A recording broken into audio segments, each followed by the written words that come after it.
Alright guys, ladies and gentlemen, what's up? Welcome back to another Borderlands 3 video.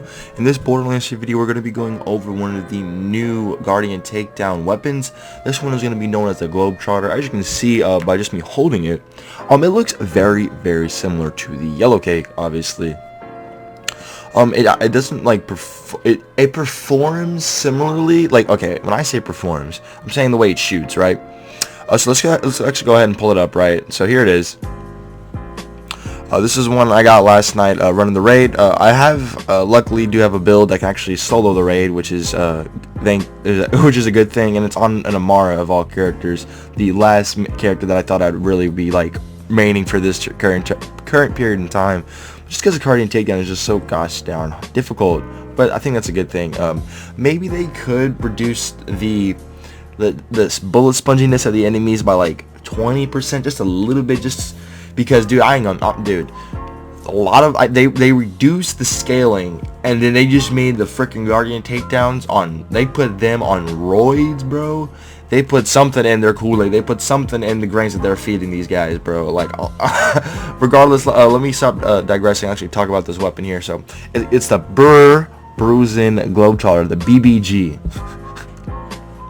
It's got about 16,582 damage times 3, which is really nice. Accuracy at 57%, a handling of 72%, and a repair time of 6 seconds. It actually has a pretty fast fire rate compared to its yellow cake cousin.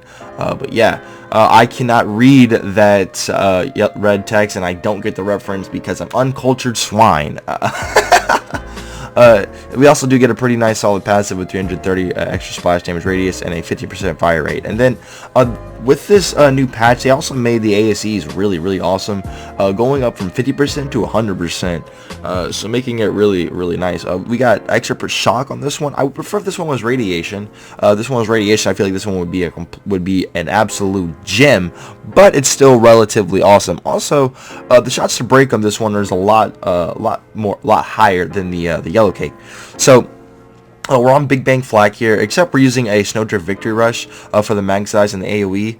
I figured that'd be a little bit better. We have our standard Deadeye, our one-shotter shield. I also put the Mayhem 10 card on the comm, which is pretty interesting because, you know, comms don't even, like, Mayhem 2, Mayhem 0, Mayhem 10 doesn't even like change the difference. I'm curious, does it? Oh damn, it doesn't say that I got some of these stack bots in Mayhem, you know, like, oh, these are all Mayhem 10. Never mind. I was going to say it was going to have like old school Mayhem 3 on some of those comms, but it doesn't. Quick look at the setup here. We do max 2 Fang in this setup with rocket launchers for sure. Then we have our Stalker tree. We don't go that far into overclock because it already shoots fast enough for a rocket as it does. We're using 3-shot fadeaway. And then obviously we have Persistent Hunter, and then we have Hunter, where I showed the Hunter tree. But yeah, guys, with that being said, let me actually show you how it shoots, right? So basically, you shoot it, and then the bullets are gonna go to a certain spot, then they're gonna like jump up in the air. So watch, they're gonna roll, and then boing, they're gonna spring in the air, right? And then if you want to have some super fun, you do something like this. You look straight in the air, bro, and because it has a lot of fire rate and many shots to break, you just spam it. You spam it, bro, and like it just starts snowing. If you look down, it's an avalanche, bro. It's an avalanche. I thought that was funny, so I'd show it. Anyways, let's go ahead and actually get into the showcase.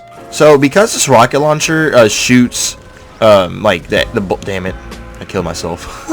Because this thing, the way it works, right, the bullets will actually bounce up.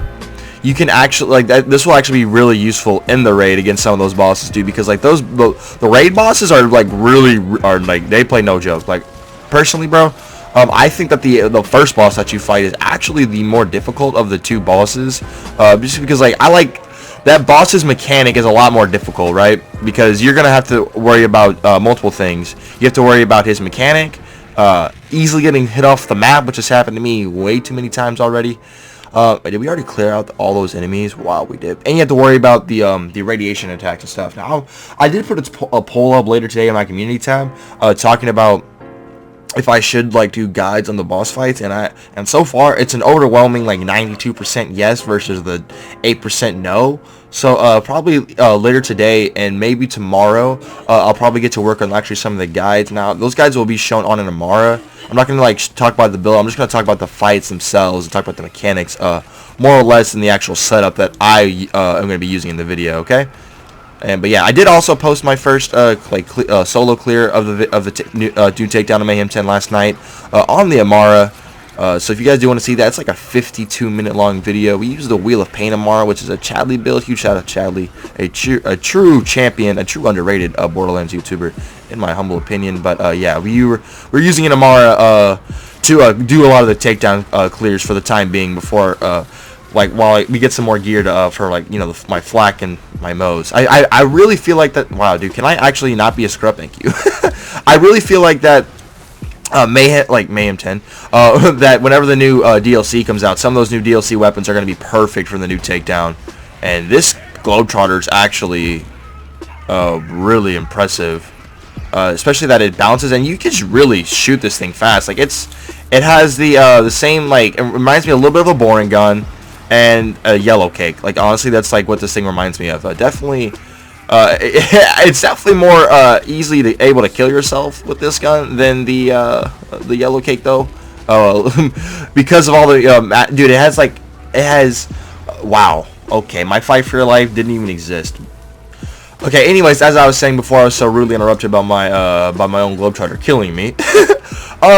This thing has it's mixed with a boring gun, a yellow cake, and a back burner. Back burner because you can kill yourself super easily, and like it shoots a lot of the projectiles go bounce up in the air. It looks just like a yellow cake, and the initial projectiles, bro, they'll roll like a freaking like a boring gun does. So like three guns in one. This thing is really amazing.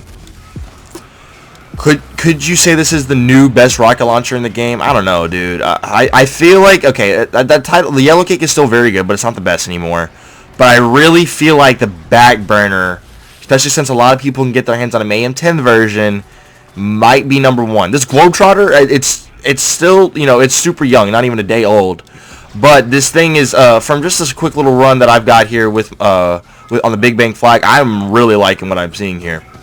This is a cryo version. I prefer if this thing was corrosive, but we'll roll with the cryo for sure. But like honestly though, this thing's pretty impressive. It's ×3. I don't know if this thing can come in like ×4. I would imagine it could. Ours is ×3. We got really nice damage rolls on it. We have a pretty decent passive, and we have a pretty nice anointment, bro. The ASE anointment is one that can't be undermined anymore. Like 50% ASEs used to be amazing, like back before the first DLC came out. But definitely when the cartel anointments came out, they definitely got outclassed super fast. But now I feel like they're right back in the thick of things as good anointments because their damage literally got freaking doubled. So like for instance, you could take a reflux, get 100% shock AC, and then you basically have a brainstormer and a reflux all in one. And that I know for a fact that shotgun would do absolute work in the new takedown, like for sure, without question. Let me actually go ahead and get fadeaway before we go kill the Trooper Cobrats real quick. I do want to be inside of fadeaway. And I don't want to be dead. Okay, cool. Oh my god. Okay. Yeah, this thing definitely has back burner. Dude, oh my god! I keep killing myself. Yeah, if you use this gun, be careful, guys. It's gonna hurt. You might kill yourself a little too much. Yeah, you definitely want to be you definitely want to keep some distance with this thing, bro. You're going to kill yourself a lot with this thing, for sure, dude. For sure.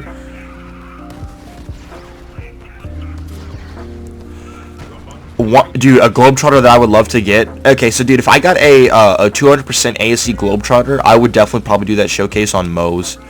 I would love to see how good this thing would be on Moes with, Torch with TCP, Means of Destruction, all that kit caboodle and stuff, bro. I would, oh yeah, Globetrotter would be amazing over there for sure. I don't feel like the ASE is a most anointment at all because it's Iron Bear, literally, like it's Iron Bear. You know what I'm saying? Like it ain't like Flak or Armara, where you could easily go in and out of your fadeaways, pop your racks, or pop your face cast, face slam, face grasp, any of that stuff of that nature. I definitely feel like ASEs are definitely more for Flak and Armara for sure. But yeah, like 200% splash damage would be amazing. 150 rad would be amazing. 300% would be amazing. Yeah, honestly. But I mean, dude, like I'm this just this little showcase right here, bro, showing all the carnage this thing can cause. Yeah, this thing's good. This thing is gonna be great for the raid. I need to go get farm some better copies. Actually, like there's like specific ones that were Jesus, dude. Yeah, the fact that it goes up and down, bro, is gonna kill a lot of people, a lot of players for sure. Like that's the thing about it, bro. It bounces into the enemies, gets the initial explosion, then it shoots straight up and does even more explosion. It does even more damage. Like, bruh. This is probably the most the deadliest rocket launcher in the game just to kill yourself with. And the fire rate on this thing is actually insane, dude. Like, actually retarded. Like, seriously, dude. Like, watch how fast I can fire. Like, for a rocket launcher, bro, with all that damage and, like, carnage that's coming out, bro, that's, like, yeah. Some for the road, 200% ASE splash high TCP. Yeah, dude. This thing will be a complete destruction god. If I do get one...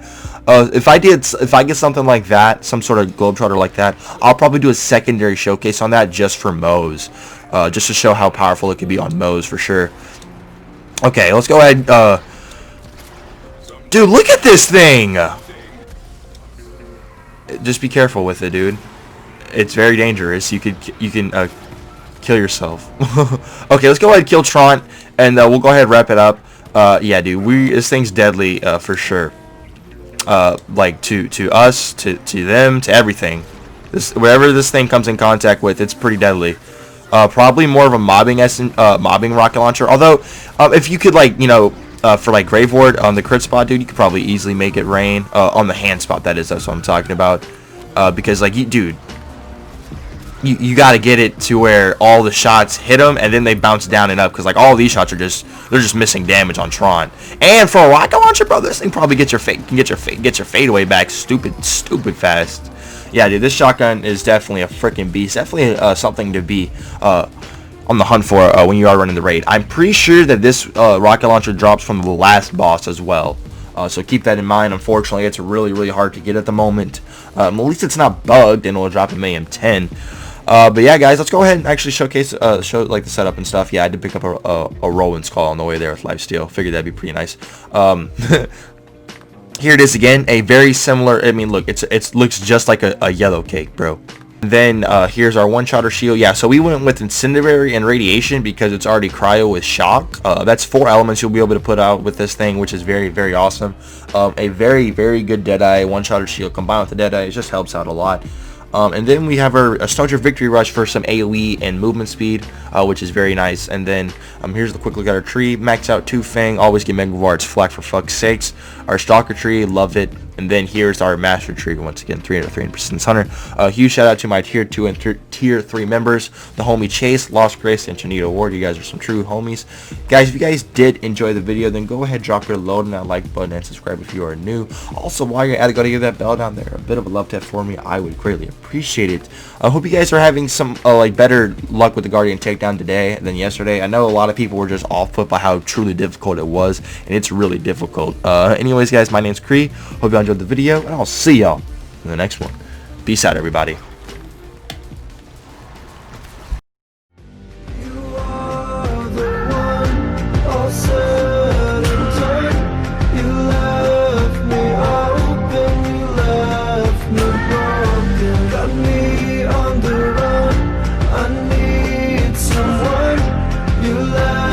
Me